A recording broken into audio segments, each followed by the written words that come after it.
People often say if you want to lose weight, you have to suffer. But I'm here to tell you, no, you don't. There is an easy way, and struggle is not necessary. Hey folks, I guess you click on this video because you want to lose weight, but you don't want to suffer anymore. Maybe you have tried everything: strict diet, counting every calorie, going to gym even when you're exhausted. And now, I'm glad you're here because I will share you something different, something more gentle and doable, something that actually works long term. In this video, I will show you how I live it and how you can too. People think calories are the keys.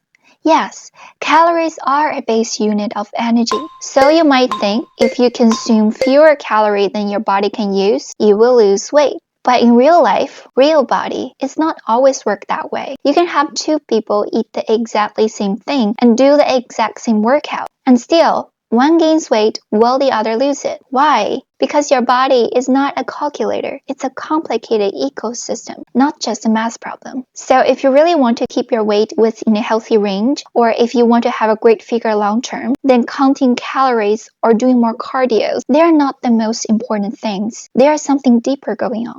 Mental things. And honestly, that's where it all starts. That should be your base. So what are these mental things? And how does that really work in your body, like scientifically? Let's start with the first one.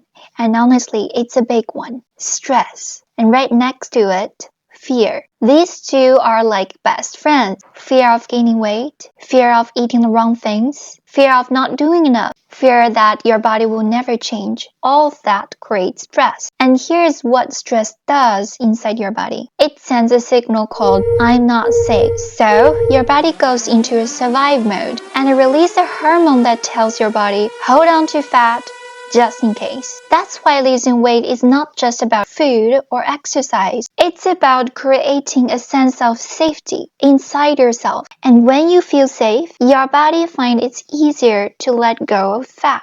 And then there is the opposite of stress, a feeling we don't talk about enough when it comes to food. Joy. I'm a big fan of eating food that I truly enjoy, and I encourage you to do the same. Eating food that really satisfies you, not just the ones labeled as healthy or good. Because here's the truth, your body doesn't judge the food as good or bad. It simply receives what you give it. If you really enjoy the food you eat, you will naturally slow down and be more present. You'll start noticing how your body feels, not just consuming calories. Yes, I said consuming calories, because sometimes that's exactly what it feels like. Calories are energy, but so is joy. Have you ever noticed that they are even called the same thing? Energy, that kind of pleasure, real, mindful enjoyment, is good for you, both physically and mentally. But when you label food as bad,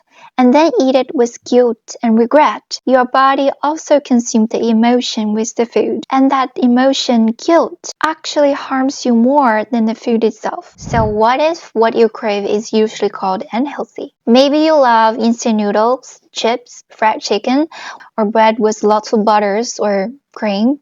And that's okay. Cravings aren't about good or bad. They are your body's way of asking for something. Sometimes we don't fully understand what we are truly craving. For example, when you're craving instant noodles, maybe it's not just about the noodles. Maybe it's a memory from childhood, or comfort or warmth that you're missing. Maybe it's the flavors or saltiness you love. Your cravings can carry emotions, memories, or needs beyond just food. It's okay to crave unhealthy food, and it's okay to eat them. But maybe you can start asking yourself, what am I really looking for from the food? For example, I really enjoy instant noodles. And when I think back, I remembered when I was very little, my grandma always cooked instant noodles for me. So now, when I eat instant noodles as an adult, I feel loved and safe, even if it's just deep down in my unconscious mind. So what I do now is boil the fried noodle, drain the water, and cook them again with fresh water so I reduce the amount of unhealthy oil I consume. Then I add the egg and some vegetables to make it more nutritious. I also found healthy ramens or udons give me similar feeling,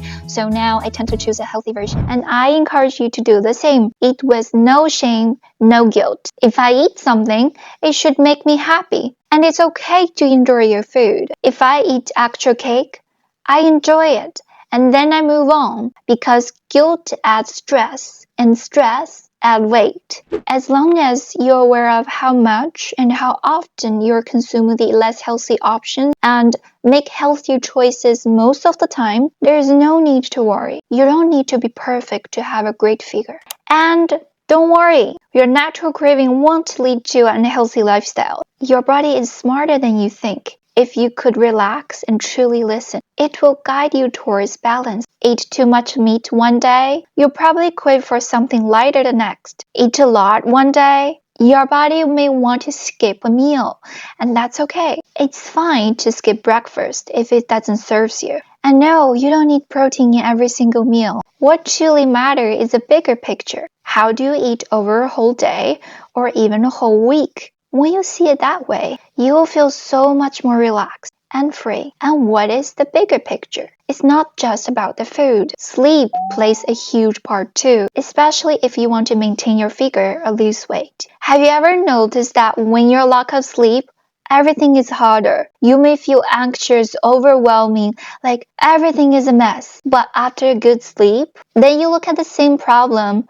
you solve that in a second. Easy peasy. Why? That's because when you sleep better, your body can work better. Your hormones stay balanced, you feel less hungry, you crave less sugar, and it's just easier to make healthy choices. So yes, getting enough sleep can really help you lose weight. But remember, enough doesn't necessarily mean 8 hours a day. What matters is how you feel. Do you wake up feeling well rested? Do you feel calm, clear, full of energy? That's how you know you have enough, because everybody is different. The goal isn't chasing a number, it's to listen to your body. Same for calories. Don't chase the numbers. Why focusing only on number won't work long term? Because it disconnects you from your body. When you're focusing on counting numbers or following a strict diet, you stop asking yourself, am I full? Do I feel good? Does the food actually satisfy me? And instead, you start asking, how many grams was that? Did I go over? Should I feel guilty now? And this creates stress, and you should be so clear now that your body stores fat in stress. The point is, I want you to build a real connection with your body. Let it guide you. Let it help you choose what's right for you. You already know what healthier food looks like. You don't need me to list it out.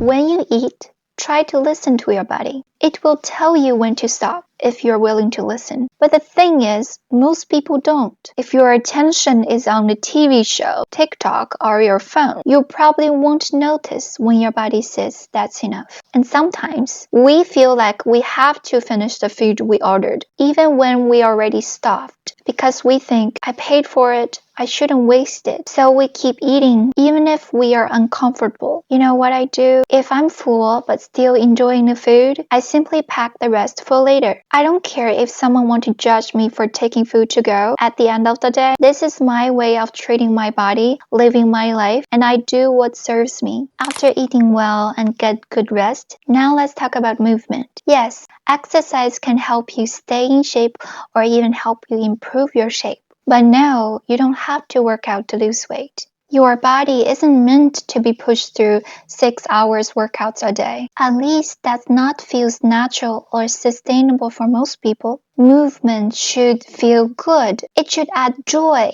not stress. So ask yourself, what do I actually enjoy? Maybe it's dancing in the living room. Maybe it's walking my dog. Maybe it's doing housekeeping, or simply stretch my back after sitting there too long. Please listen to your body.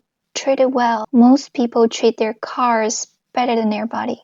Can you believe that? So maybe on high energy days, go a bit harder. But if you feel tired or sleepy, then rest. Take a nap. Rest is part of the plan too. You don't need to overdo it. And you definitely don't need to suffer to see the results you want. No matter where you start, the point is, you will get better. There is no need to dislike yourself along the way. Hate and stress don't do anything good for you. If you want better results, start loving yourself more. You are a being in your body, not a body being. So try this. Imagine pulling your mind out of your body for a moment. Look at yourself from the outside, from a third-person view. How are you treating your body? Now, think of yourself as the person you love the most in the world. If the person were in your care, how would you treat them?